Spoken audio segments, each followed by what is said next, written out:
ನಮಸ್ಕಾರ ಸ್ವಾಮಿ. ಇವತ್ತು ನೋಡ್ತಾ ಇರೋ ಟಾಪಿಕ್ ವೆಕ್ಟರ್ ಎಡಿಷನ್ ಇನ್ ಅನಾಲಿಟಿಕಲ್ ಮೆಥಡ್. ಅಣ್ಣ ಇದ್ ಮೋಸ ಅಣ್ಣ, ನೀನ್ ವೆಕ್ಟರ್ ಎಡಿಷನ್ ಬಗ್ಗೆ ಆಲ್ರೆಡಿ ಒಂದು ವಿಡಿಯೋ ಮಾಡಿದ್ದೆ ಅಣ್ಣ, ಇದ್ಯಾಕೆ ಇನ್ನೊಂದು ವಿಡಿಯೋ? ಅರೆ ಆವಾಗ ನೋಡಿರೋ ವೆಕ್ಟರ್ ಎಡಿಷನ್ನೇ ಬೇರೆ ತರ, ಇವತ್ತು ನೋಡ್ತಾ ಇರೋ ವೆಕ್ಟರ್ ಎಡಿಷನ್ನೇ ಬೇರೆ ತರ. ಅವತ್ತು ನೋಡಿದ ವೆಕ್ಟರ್ ಎಡಿಷನ್ ಯಾವ ತರ ಇತ್ತು? ನಿಮ್ಗೆ ಸಪೋಸ್ 2 ವೆಕ್ಟರ್ ಕೊಟ್ರು ಅಂತ ಇಟ್ಕೊಳ್ಳಿ, ನೀವೇನ್ ಮಾಡ್ತೀರಾ? ಒಂದೇ ಟ್ರಯಾಂಗಲ್ ಲಾ ಹಾಕ್ತೀರಾ ಅಥವಾ ಇನ್ಯಾವುದು ಪ್ಯಾರಲೆಲೋಗ್ರಾಮ್ ಲಾ ಹಾಕ್ತೀರಾ? ಸಪೋಸ್ ನೀವು ಪ್ಯಾರಲೆಲೋಗ್ರಾಮ್ ಲಾ ಹಾಕೊಂಡು ಮಾಡೋದಾದ್ರೆ ಏನಾಗಬೇಕಾಗಿತ್ತು? 2 ವೆಕ್ಟರ್ ಈ ರೀತಿ ಕೊಟ್ಟಿದ್ದಾರೆ ಅಂದ್ರೆ ಅವೆರಡರದ್ದು ಬಾಲ ಜೋಡಿಸ್ಕೊತಿದ್ರಿ, ಅದಾದ್ಮೇಲೆ ಇಮ್ಯಾಜಿನ್ ಮಾಡ್ಕೋತಾ ಇದ್ರಿ, ರೈಟ್? ಅದಾದ್ಮೇಲೆ ಅವುಗಳ ಡಯಾಗ್ನಲ್ ಅನ್ನ ನೋಡ್ಕೋತಿದ್ರಿ, ಡಯಾಗ್ನಲ್ ನ ಉದ್ದ ಎಷ್ಟಿದೆಯೋ ಅದು ರಿಸಲ್ಟೆಂಟ್ ವೆಕ್ಟರ್ ಆಗಿರ್ತಿತ್ತು, ಹೌದಾ? ಈ ತರ ಮಾಡ್ಬೇಕಾಗಿತ್ತು. ಬಟ್ ನಾವ್ ಇವತ್ತು ನೋಡ್ತಾ ಇರೋದು ಅನಾಲಿಟಿಕಲ್ ಮೆಥಡ್. ಅಂದ್ರೆ ವೆಕ್ಟರ್ ಬಗ್ಗೆ ಇನ್ಫಾರ್ಮೇಶನ್ ಕೊಟ್ಟಿರ್ತಾರೆ, ಬರೇ ಪಟ್ಟಿ ಪೆನ್ ಇದ್ರೆ ಸಾಕು, ನಾವು ಲೆಕ್ಕ ಮಾಡ್ಕೊಂಡು ಮ್ಯಾಥ್ಸ್ ಮಾಡ್ಕೊಂಡು ನಾವು ನಮ್ಮ ರಿಸಲ್ಟೆಂಟ್ ವೆಕ್ಟರ್ ಎಷ್ಟಿರುತ್ತೆ, ಯಾವ ಡೈರೆಕ್ಷನ್ ಇರುತ್ತೆ ಅನ್ನೋದನ್ನ ಕಂಡುಹಿಡಿಯಬಹುದು. ಆಯ್ತಾ? ಇವತ್ತು ನೋಡ್ತಾ ಇರೋದು ನಾವು. ಮೊದಲು ನಾವು ಈ ವಿಡಿಯೋದಲ್ಲಿ 3 ಭಾಗ ಮಾಡ್ಕೊಂಡಿದ್ದೇನೆ. ಮೊದಲು ಅನಾಲಿಟಿಕಲ್ ಮೆಥಡ್ ಅನ್ನು ನಾವು ಯಾವ ರೀತಿ ಮಾಡೋದು, ಹೇಗೆ ಮಾಡೋದು ಅಂತ ಒಂದು ರಫ್ ಐಡಿಯಾ ಕೊಡ್ತೇನೆ, ಬೇಸಿಕ್ ಐಡಿಯಾ ಕೊಡ್ತೇನೆ. ಅದಾದ್ಮೇಲೆ ಒಂದು ಡೆರಿವೇಶನ್ ಉಂಟು, ತುಂಬಾ ತುಂಬಾ ತುಂಬಾ ಇಂಪಾರ್ಟೆಂಟ್ ಡೆರಿವೇಶನ್. ನಿಮ್ಗೆ ಮಿಡ್ ಟರ್ಮ್ ಎಕ್ಸಾಮ್ ಎಲ್ಲ ಆಗುದುಂಟಲ್ಲ, ಮಿಡ್ ಟರ್ಮ್ ಎಕ್ಸಾಮ್ ನಲ್ಲಂತೂ 80% ನಾ ಗ್ಯಾರಂಟಿ ಕೊಡ್ತೆ ಏನಂದ್ರೆ ಈ ಡೆರಿವೇಶನ್ ಬರುತ್ತೆ ನಿಮ್ಗೆ. ಆಯ್ತಾ? ತುಂಬಾ ಇಂಪಾರ್ಟೆಂಟ್ ಡೆರಿವೇಶನ್, ಯಾರು ಇದನ್ನ ಸ್ಕಿಪ್ ಮಾಡ್ಲಿಕ್ಕೆ ಹೋಗಬೇಡಿ. ಆಯ್ತಾ? ಇದಾದ್ಮೇಲೆ ಈ ಡೆರಿವೇಶನ್ ನಲ್ಲಿ 2 ಇಕ್ವೇಶನ್ಗಳು, 2 ಫಾರ್ಮುಲಾಗಳು ಜನ್ಮ ತಾಳ್ತವೆ. ಆ ಫಾರ್ಮುಲಾಗಳನ್ನು ಯೂಸ್ ಮಾಡ್ಕೊಂಡು ನಾವು ಒಂದು ಎಕ್ಸಾಂಪಲ್ ಅನ್ನು ಸಾಲ್ವ್ ಮಾಡ್ತೇವೆ, ನಿಮ್ಮ NCERT ಬುಕ್ ಅಲ್ಲಿ ಕೊಟ್ಟಿರೋ ಎಕ್ಸಾಂಪಲ್. ಆಯ್ತಾ? So without wasting any time ಇವತ್ತಿನ ವಿಡಿಯೋವನ್ನ ಶುರು ಮಾಡೋಣ.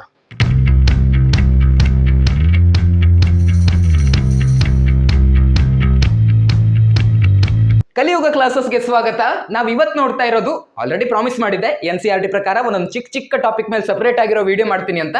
ನಾವು ಇವತ್ತು ನೋಡ್ತಾ ಇರೋ ಟಾಪಿಕ್ NCERT ಪ್ರಕಾರ 3ನೇ ಚಾಪ್ಟರ್ ನ 6ನೇ topic, vector addition analytical method. Analytical method ಅಂದ್ರೆ ಏನು ಅಂತ ನೀವು ನೋಡಿದ್ರಿ, ಬರೀ ಪಟ್ಟಿ ಪೆನ್ ಹಿಡ್ಕೊಂಡೆ ನಾವು ವೆಕ್ಟರ್ ಎಡಿಷನ್ ಮಾಡಿ ವೆಕ್ಟರ್ 2 ವೆಕ್ಟರ್ಗಳನ್ನು ಸೇರಿಸಿದಾಗ ಅದರ ಡೈರೆಕ್ಷನ್ ಯಾವ ಕಡೆ ಬರುತ್ತೆ, ಅದರ ರಿಸಲ್ಟೆಂಟ್ ವೆಕ್ಟರ್ ನ ಮ್ಯಾಗ್ನಿಟ್ಯೂಡ್ ಎಷ್ಟಿರುತ್ತೆ ಅನ್ನೋದನ್ನ ನಾವು ಬರೀ ಪಟ್ಟಿ ಪೆನ್ ಹಿಡ್ಕೊಂಡು ಕಂಡುಹಿಡಿಬಹುದು. ಹೌದಾ? ಅದು ಹೇಗೆ ಮಾಡೋದು ಅಂತ ನೋಡ್ತಾ ಹೋಗೋಣ. ಈಗ ನಾನು ಮಾಡ್ತಿರೋದೇನು ಡಿರೈವೇಶನ್ ಅಲ್ಲ, ಜಸ್ಟ್ ನಿಮಗೆ ಒಂದು ವಿಷಯವನ್ನ ಅರ್ಥ ಮಾಡಿಸಬೇಕಾಗಿದೆ. ಇದ್ರ ಬೇಸಿಕ್ ಹೇಳ್ಕೊಡ್ತಿದ್ದೀನಿ. ಆಕ್ಚುಲಿ ನಾವು ಏನು ಮಾಡ್ತೇವೆ ಅನ್ನೋದನ್ನ ನಿಮ್ಗೆ ಅರ್ಥ ಮಾಡಿಸ್ಬೇಕಾಗಿದೆ ಅಷ್ಟೇ. ಆಯ್ತಾ? ಸೊ ಈಗ ಏನು ಮಾಡೋಣ ಅಂತಂದ್ರೆ, ಈ 2 ವೆಕ್ಟರ್ಗಳನ್ನ ಆಡ್ ಮಾಡ್ಕೊಳ್ಳೋಣ. Vector A plus vector B ಅನ್ನ ಮಾಡ್ಕೊಳ್ಳೋಣ. 2 ವೆಕ್ಟರ್ಗಳನ್ನ ಆಡ್ ಮಾಡಿದಾಗ ನಮ್ಗೆ ಏನಾಗುತ್ತೆ? ಒಂದು ರಿಸಲ್ಟೆಂಟ್ ವೆಕ್ಟರ್ ಸಿಗುತ್ತೆ, ಹೌದಾ? ಸೊ ವೆಕ್ಟರ್ ಇ ಮತ್ತೆ ವೆಕ್ಟರ್ ಬಿ ಅನ್ನ ಆಡ್ ಮಾಡಿದಾಗ ನನಗೆ ಆರ್ ಅನ್ನುವಂತ ಒಂದು ರಿಸಲ್ಟೆಂಟ್ ವೆಕ್ಟರ್ ಸಿಕ್ತು ಅಂತ ಅನ್ಕೊಳ್ಳಿ. ಈಗ ಈ ವೆಕ್ಟರ್ ಎ ಉಂಟಲ್ಲ, ನೀವು ಹಿಂದಿನ ವಿಡಿಯೋ ನೋಡಿರ್ತೀರಾ ಅಂತ ಅನ್ಕೊಂಡಿದ್ದೇನೆ. ಯಾವುದೋ ಒಂದು ವೆಕ್ಟರ್ನ ನಾವು ರಿಸಾಲ್ವ್ ಮಾಡಿ ಬರ್ಕೋಬಹುದು, ಹೌದಾ? ಅಂದ್ರೆ ಅದನ್ನ ಸ್ಪ್ಲಿಟ್ ಮಾಡಿ ಬರ್ಕೋಬಹುದು. ಸೊ ವೆಕ್ಟರ್ ಎ ಅನ್ನ ನಾನು ಸ್ಪ್ಲಿಟ್ ಮಾಡಿದಾಗ ಏನಾಗುತ್ತೆ ಅಂತಂದ್ರೆ, ಒಂದು ಎಕ್ಸ್ ಆಕ್ಸಿಸ್ ಮೇಲೆ ಸ್ಪ್ಲಿಟ್ ಮಾಡ್ಕೋತೇನೆ. ಈ ವೆಕ್ಟರ್ಗೆ ನಾನು ಎ ಎಕ್ಸ್ ವೆಕ್ಟರ್ ಅಂತ ಕರಿತೇನೆ. ಅದೇ ರೀತಿ ವೈ ಆಕ್ಸಿಸ್ ಮೇಲೆ ಸ್ಪ್ಲಿಟ್ ಮಾಡ್ಕೊಂಡ ವೆಕ್ಟರ್ನ ನಾನು ಎ ವೈ ವೆಕ್ಟರ್ ಅಂತ ಕರಿತೇನೆ. ಅದೇ ರೀತಿ ವೆಕ್ಟರ್ ಬಿ ಅನ್ನು ಕೂಡ ಸ್ಪ್ಲಿಟ್ ಮಾಡ್ಕೋಬಹುದು ತಾನೆ. ಎಕ್ಸ್ ಆಕ್ಸಿಸ್ ನಲ್ಲಿ ಬಂದ ವೆಕ್ಟರ್ ಅನ್ನ ಬಿ ಎಕ್ಸ್ ವೆಕ್ಟರ್ ಅಂತ ಕರೆದೆ. ಅದೇ ರೀತಿ ವೈ ಆಕ್ಸಿಸ್ ನಲ್ಲಿ ಸ್ಪ್ಲಿಟ್ ಮಾಡ್ಕೊಂಡ ವೆಕ್ಟರ್ ಅನ್ನ ಬಿ ವೈ ವೆಕ್ಟರ್ ಅಂತ ಕರೆದೆ. ಈಗ ನೀವೇ ಹೇಳಿ, ಇಲ್ಲಿ ಎ ವೆಕ್ಟರ್ ಇರೋ ಜಾಗದಲ್ಲಿ ನಾನು A x vector plus A y vector ಅಂತ ಬರ್ಕೋಬಹುದಾ? ಆಬ್ವಿಯಸ್ಲಿ ಬರ್ಕೋಬಹುದು, ರೈಟ್? ಎ ಎಕ್ಸ್ ವೆಕ್ಟರ್ ಮತ್ತೆ ಎ ವೈ ವೆಕ್ಟರ್ ಎರಡನ್ನು ಸೇರಿಸಿದ್ರೆ ನಮ್ಗೆ ಎ ವೆಕ್ಟರ್ ಬರುತ್ತೆ ತಾನೆ. So A x vector plus A y vector ಅಂತ ಬರ್ಕೋತೀನಿ. ಎ ಎಕ್ಸ್ ವೆಕ್ಟರ್ ಇರೋ ಜಾಗದಲ್ಲಿ A x vector plus A y vector. ಯಾಕೆ ಬರ್ಕೊಂಡೆ? A x vector plus A y vector ಅಂತಂದ್ರೆ ಎ ವೆಕ್ಟರ್. ಸೊ ಎ ಜಾಗದಲ್ಲಿ ಇದನ್ನು ಬರ್ಕೊಂಡೆ. ಸೊ ಬಿ ಜಾಗದಲ್ಲಿ ನಾವೇನ್ ಬರ್ಕೋಬಹುದು? B x vector plus B y vector, ಹೌದಾ? ಡಿರೈವೇಶನ್ ಮಾಡ್ತಿಲ್ಲ, ತಲೆ ಕೆಡಿಸ್ಕೊಳ್ಬೇಡಿ, ಆಯ್ತಾ? ಏನೋ ಒಂದು ವಿಷಯ ನಿಮ್ಗೆ ಹೇಳೋದಕ್ಕೆ ಟ್ರೈ ಮಾಡ್ತಿದ್ದೇನೆ, ಅದನ್ನ ಹೇಳೋದಕ್ಕೆ ಬಿಡಿ. B x vector plus B y vector, ಆಯ್ತಾ? ಇಸ್ ಈಕ್ವಲ್ ಟು ಏನು? ಎ ಜಾಗದಲ್ಲಿ ಇದು ಬರ್ಕೊಂಡೆ, ಬಿ ಜಾಗದಲ್ಲಿ ಇದನ್ನು ಬರ್ಕೊಂಡೆ, ಆರ್ ವೆಕ್ಟರ್ ಇರೋ ಜಾಗದಲ್ಲಿ ಇದ್ದಕ್ಕಿದ್ದಂಗೆ ಆರ್ ವೆಕ್ಟರ್ ಅನ್ನ ಬರ್ಕೋತಾ ಇದ್ದೀನಿ ಅಷ್ಟೇ, ಮತ್ತೇನು ಮಾಡ್ಲಿಲ್ಲ. ಈಗ ಇಲ್ಲಿ ನಾನು ಲೈನ್ ಬರ್ದಿದ್ದೀನಲ್ವಾ, ಇದೇ ಲೈನ್ ಅನ್ನ ನಾನು ಒಂದ್ ಸ್ವಲ್ಪ ಅದಲು ಬದಲು ಮಾಡಿ ಬರ್ಕೋತೇನೆ. ನಾ ಬರ್ಕೊಂಡಿದ್ರಲ್ಲಿ ಏನಾದ್ರೂ ತಪ್ಪುಂಟಾ? ಏನು ತಪ್ಪಿಲ್ಲ ತಾನೆ. ಕರೆಕ್ಟ್ ಆಗಿ ನೋಡಿ, ವಿಡಿಯೋ ಪಾಸ್ ಮಾಡ್ಕೊಂಡು ಇಲ್ಲಿರೋದನ್ನೇ ಇಲ್ಲಿ ಬರ್ಕೊಂಡಿದ್ದೇನೆ. ಆದ್ರೆ ಈ ಎ ವೈ ಮತ್ತೆ ಬಿ ಎಕ್ಸ್ ನ ಜಾಗವನ್ನ ಎಕ್ಸ್ಚೇಂಜ್ ಮಾಡ್ಕೊಂಡು ಬರ್ಕೊಂಡಿದ್ದೇನೆ ಅಷ್ಟೇ, ಮತ್ತೇನು ಮಾಡಲಿಲ್ಲ. ಈಗ ನೀವು ಕರೆಕ್ಟ್ ಆಗಿ ನೀವು ನೋಡಿದ್ರೆ ಇದನ್ನ ನೋಡಿ ಮತ್ತೆ ಇದನ್ನ ನೋಡಿ, ಇದ್ರ ಅರ್ಥ ಏನು? ಇದ್ರ ಅರ್ಥ ಏನಪ್ಪಾ ಅಂತಂದ್ರೆ, ಇದು ಎ ಎಕ್ಸ್ ಅಂತಂದ್ರೆ ಎ ವೆಕ್ಟರ್ ನ X component, horizontal component. B X ಅಂತಂದ್ರೆ ಬಿ ವೆಕ್ಟರ್ ನ horizontal component. A X plus B X ಅಂತಂದ್ರೆ 2 ವೆಕ್ಟರ್ಗಳ ಹಾರಿಜಾಂಟಲ್ ಕಾಂಪೋನೆಂಟ್ ಗಳನ್ನ ನಾನು ಆಡ್ ಮಾಡ್ಕೊಂಡೆ ಅಂತ ಅರ್ಥ. A y plus B y ಅಂತಂದ್ರೆ 2 ವೆಕ್ಟರ್ಗಳ ವರ್ಟಿಕಲ್ ಕಾಂಪೋನೆಂಟ್ ಅಥವಾ ವೈ ಕಾಂಪೋನೆಂಟ್ ಗಳನ್ನ ನಾನು ಆಡ್ ಮಾಡ್ಕೊಂಡಿದ್ದೀನಿ ಅಂತ ಅರ್ಥ. 2 ವೆಕ್ಟರ್ಗಳನ್ನ ಆಡ್ ಮಾಡಿದ್ರೆ ನಮ್ಗೆ ಏನು ರಿಸಲ್ಟೆಂಟ್ ಸಿಗ್ತಾ ಇತ್ತೋ ಅದೇ ರಿಸಲ್ಟೆಂಟ್ ನಾವು 2 ವೆಕ್ಟರ್ಗಳ ಎಕ್ಸ್ ಕಾಂಪೋನೆಂಟ್ ಮತ್ತೆ 2 ವೆಕ್ಟರ್ಗಳ ವೈ ಕಾಂಪೋನೆಂಟ್ ಗಳನ್ನ ಆಡ್ ಮಾಡಿದಾಗ್ಲೂ ಸಿಗತ್ತೆ. ಇದೇ ಒಂದು ಚಿಕ್ಕ ವಿಷಯವನ್ನು ಹೇಳೋಕೆ ಹೊರಟಿದ್ದು. ನಾನಿಲ್ಲಿ ಏನು ಡಿರೈವೇಶನ್ ಮಾಡಲಿಲ್ಲ, ಏನು ಮಾಡಲಿಲ್ಲ, ಜಸ್ಟ್ ನಾನು ಹೇಳಿರೋದು ಅರ್ಥ ಆಯ್ತಾನೆ. ಎರಡು ವೆಕ್ಟರ್ನ ಆ್ಯಡ್ ಮಾಡ್ರಿ ಅಂತ ಕೊಟ್ರೆ ನೀವೇನ್ ಮಾಡ್ತೀರಾ, ಎರಡು ವೆಕ್ಟರ್ಗಳ ಎಕ್ಸ್ ಕಾಂಪೋನೆಂಟ್ಗಳನ್ನ ಆ್ಯಡ್ ಮಾಡ್ಕೋತೀರಾ ಪ್ಲಸ್ ಎರಡು ವೆಕ್ಟರ್ಗಳ ವೈ ಕಾಂಪೋನೆಂಟ್ಗಳನ್ನ ಆ್ಯಡ್ ಮಾಡ್ಕೋತೀರಾ, ಅಷ್ಟೇ ಸಿಂಪಲ್. ಈಗ ಮೇನ್ ಡಿರೈವೇಶನ್ ಅನ್ನ ನೋಡೋಣ. 5 ಮಾರ್ಕಿಗೆ ಫಿಕ್ಸ್ ಉಂಟು ಡಿರೈವೇಶನ್, ಸರಿ ಲಕ್ಷ ಕೊಟ್ಟು ಕೇಳಿ. ನೋಡಿ ನಿಮ್ ಡಿರೈವೇಶನ್ ಇನ್ ಕ್ವಶನ್ ಈ ರೀತಿ ಕೇಳ್ತಾರೆ. ಏನ್ ಕೇಳ್ತಾರಪ್ಪ ಅಂತಂದ್ರೆ, ಎರಡು ವೆಕ್ಟರ್ಗಳನ್ನ ಸೇರಿಸಿದಾಗ ಏನ್ ರಿಸಲ್ಟೆಂಟ್ ವೆಕ್ಟರ್ ಬರುತ್ತೋ ಆ ರಿಸಲ್ಟೆಂಟ್ ವೆಕ್ಟರ್ ನ ಮ್ಯಾಗ್ನಿಟ್ಯೂಡ್ ಮತ್ತೆ ಡೈರೆಕ್ಷನ್ ಅನ್ನ ನಾವು ಕಂಡುಹಿಡಿಬೇಕು ಅಂತ ಅವ್ರು ಕೇಳ್ತಾರೆ ಕ್ವಶನ್ ಅಲ್ಲಿ. ಸೊ ನಾವು ಡಯಾಗ್ರಾಮ್ ಹಾಕೋಬೇಕಾದ್ರೆ ಏನ್ ಮಾಡ್ಬೇಕಾಯ್ತು, ಮೊದಲು ಎರಡು ವೆಕ್ಟರ್ ಅನ್ನ ತಗೋಬೇಕಾಯ್ತು. ಅದನ್ನ ಬಿಡಿಸ್ಕೊತೀನಿ ನೋಡಿ. ಅದನ್ನೇ ಬಿಡಿಸ್ಕೊಂಡೆ. ಒಂದು ವೆಕ್ಟರಿಗೆ ಹೆಸರು ಕೊಟ್ಕೊಳ್ರು, ಈ ವೆಕ್ಟರಿಗೆ ಎ ಅಂತ ಕರೀರಿ, ಇನ್ನೊಂದು ವೆಕ್ಟರ್ಗೆ ಬಿ ಅಂತ ಕರೀರಿ, ಆಯ್ತಾ. ಈ ಎರಡು ವೆಕ್ಟರ್ಗಳ ನಡುವೆ ಒಂಚೂರು ಆಂಗಲ್ ಆದಂಗೆ ಕಾಣ್ತಾ ಇದೆ, ಹೌದಾ.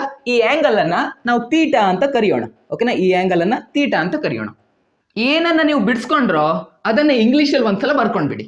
ನಾ ಬರ್ಕೊಂಡೆ, consider two vectors A and B. ಎರಡು ವೆಕ್ಟರ್ನ ಕನ್ಸಿಡರ್ ಮಾಡಿದ್ವಿ, ಒಂದ್ ವೆಕ್ಟರ್ಗೆ ಎ ಅಂತ ಕರ್ಕೊಂಡ್ವಿ, ಇನ್ನೊಂದು ವೆಕ್ಟರ್ಗೆ ಬಿ ಅಂತ ಕರ್ಕೊಂಡ್ವಿ. ಮೇಕಿಂಗ್ ಎನ್ ಆಂಗಲ್ ತೀಟಾ, ಹೌದಾ. ಎರಡು ವೆಕ್ಟರ್ಗಳ ನಡುವೆ ಇರೋ ಆಂಗಲ್ ಏನು, ತೀಟಾ. ಅದನ್ನೇ ಬರ್ಕೊಂಡೆ ಅಷ್ಟೇ, ಮತ್ತೆ ಏನು ಮಾಡ್ಲಿಲ್ಲ. ಬರೀ ಎರಡು ವೆಕ್ಟರ್ ಸಾಕ ನಮ್ಗೆ, ಇಲ್ಲ. ಈ ಎರಡು ವೆಕ್ಟರ್ಗಳನ್ನ ಸೇರಿಸಿದಾಗ ಏನ್ ರಿಸಲ್ಟೆಂಟ್ ವೆಕ್ಟರ್ ಬರುತ್ತೋ ಅದನ್ನೇ ನಾವು ಮೇನ್ ಕಂಡುಹಿಡಬೇಕಾಗಿರೋದು. ಸೊ ರಿಸಲ್ಟೆಂಟ್ ವೆಕ್ಟರ್ನು ನಾವು ನಮ್ಮ ಡಯಾಗ್ರಾಮ್ ಅಲ್ಲಿ ಬರೋ ರೀತಿ ಮಾಡುವ. ಎರಡು ವೆಕ್ಟರ್ ಇದೆ, ಅವುಗಳ ರಿಸಲ್ಟೆಂಟ್ ವೆಕ್ಟರ್ ನ ತೆಗಿಬೇಕು ಅಂದ್ರೆ ನಾವೇನ್ ಮಾಡ್ಬೇಕು, ಪ್ಯಾರಲೆಲೋಗ್ರಾಮ್ ಲಾ ಹಾಕ್ಬೇಕು. ಹಾಕೊಳ್ಳಿ, ನಿಮ್ಗೆ ಆಲ್ರೆಡಿ ಗೊತ್ತು ತಾನೆ, ಪ್ಯಾರಲೆಲೋಗ್ರಾಮ್ ಲಾ ನಲ್ಲಿ ಈ ಡಯಾಗ್ನಲ್ ಏನಿದೆಯೋ ಈ ಡಯಾಗ್ನಲ್ ನಮ್ಗೆ ರಿಸಲ್ಟೆಂಟ್ ವೆಕ್ಟರ್ ನ ಕೊಡುತ್ತೆ ಅಂತ. ಸೊ ಇದು ಎ ಮತ್ತೆ ಬಿ ಇದನ್ನ ಸೇರಿಸಿದಾಗ ಬರೋ ರಿಸಲ್ಟೆಂಟ್ ವೆಕ್ಟರ್ ಇದಾಗಿರೋದ್ರಿಂದ ಇದಕ್ಕೆ ನಾವು ವೆಕ್ಟರ್ ಆರ್ ಅಂತ ಕರೆಯೋಣ, ಓಕೆ. ಈಗ ರಿಸಲ್ಟೆಂಟ್ ವೆಕ್ಟರ್ ಬಗ್ಗೆ ಒಂದು ಲೈನ್ ಬರೀರಪ್ಪ. ಬರ್ಕೊಂಡೆ, vector R is the resultant of vector A ಮತ್ತೆ ವೆಕ್ಟರ್ ಬಿ. ವೆಕ್ಟರ್ ಎ ಮತ್ತೆ ವೆಕ್ಟರ್ ಬಿ ಅನ್ನ ಮಾಡಿದ್ರೆ ನಮಗೆ ಆರ್ ಅನ್ನೋ ರಿಸಲ್ಟೆಂಟ್ ವೆಕ್ಟರ್ ಸಿಗುತ್ತೆ. ಅದನ್ನೇ ಬರ್ಕೊಂಡೆ. ಒಂದು ಪ್ಯಾರಲೆಲೋಗ್ರಾಮ್ ರೆಡಿ ಆಗಿದೆಯಲ್ವಾ, ಇದಕ್ಕೆ ಹೆಸರು ಕೊಟ್ಕೊಳ್ಳಿ ಆಯ್ತಾ. ಜಸ್ಟ್ ಹೆಸರು ಏನಾದ್ರು ಮನ್ಸಿಗೆ ಬಂದದ್ದು ಕೊಟ್ಕೊಳ್ಳಿ. ಪಿ ಕ್ಯೂ ಆರ್ ಎಸ್ ಅಂತ ನಾನು ಕೊಟ್ಕೋತೇನೆ, ನೀವು ಬೇಕಾದ್ರೆ ಬೇರೆನೂ ಕೊಡ್ಬೋದು, ಆಯ್ತಾ. P Q R S. ಈಗ ಒಂದು ಪರ್ಪೆಂಡಿಕ್ಯುಲರ್ ನ ಡ್ರಾಪ್ ಮಾಡ್ಕೊಳ್ಳಿ, ಆಯ್ತಾ. ಆರ್ ಪಾಯಿಂಟ್ ನಿಂದ ಒಂದು ಪರ್ಪೆಂಡಿಕ್ಯುಲರ್. ಈ ಪರ್ಪೆಂಡಿಕ್ಯುಲರ್ ಯಾಕೆ ಡ್ರಾ ಮಾಡ್ಕೊಳ್ತಾ ಇರೋದಂದ್ರೆ ನಮಗೆ ಡಿರೈವೇಶನ್ ಮಾಡ್ಲಿಕ್ಕೆ ಹೆಲ್ಪ್ ಆಗಲಿ ಅಂತ ಮಾಡ್ಕೊಳ್ತಿರೋದು ಅಷ್ಟೇ. ನೋಡ್ರ, ಪಾಯಿಂಟ್ ಆರ್ ನಿಂದ ಒಂದು ಪರ್ಪೆಂಡಿಕ್ಯುಲರ್ ಡ್ರಾ ಮಾಡ್ಕೊಂಡೆ. ಒಂದು ಪಾಯಿಂಟ್ ಕಾಣ್ತಲ್ವಾ, ಇದಕ್ಕೊಂದು ಹೆಸರು ಕೊಟ್ಕೊಳ್ಳಿ. ಏನಂತ ಕೊಡುವ, P Q R S T ಅಂತ ಕೊಡುವ, ಆಯ್ತಾ. ಈಗ ನೀವೇನ್ ಪರ್ಪೆಂಡಿಕ್ಯುಲರ್ ಡ್ರಾ ಮಾಡ್ಕೊಂಡ್ರೋ ಅದ್ರ ಬಗ್ಗೆ ಬರೀರಿ, ಒಂದು ಸೆಂಟೆನ್ಸ್ ಬರೀರಿ. ಬರ್ಕೊಂಡೆ ನೋಡಿ, ಏನ್ ಬರ್ದೆ, drop a perpendicular from R. R ನಿಂದ ಒಂದು ಪರ್ಪೆಂಡಿಕ್ಯುಲರ್ ಅನ್ನ ಡ್ರಾಪ್ ಮಾಡ್ಕೋಬೇಕು, ಹೌದಾ. Drop a perpendicular from R such that R T is perpendicular to P T. R T ಅಂದ್ರೆ ಇದು, ಪಿ ಟಿ ಅಂತಂದ್ರೆ ಇದು. ಆರ್ ಟಿ ಮತ್ತು ಪಿ ಟಿ ಪರ್ಪೆಂಡಿಕ್ಯುಲರ್ ಆಗಿರೋ ರೀತಿ ಒಂದು ಪರ್ಪೆಂಡಿಕ್ಯುಲರ್ ಡ್ರಾ ಮಾಡ್ಕೋಬೇಕು ಅಂತ ಬರ್ದೆ ಅಷ್ಟೇ, ಮತ್ತೇನು ಇಲ್ಲ.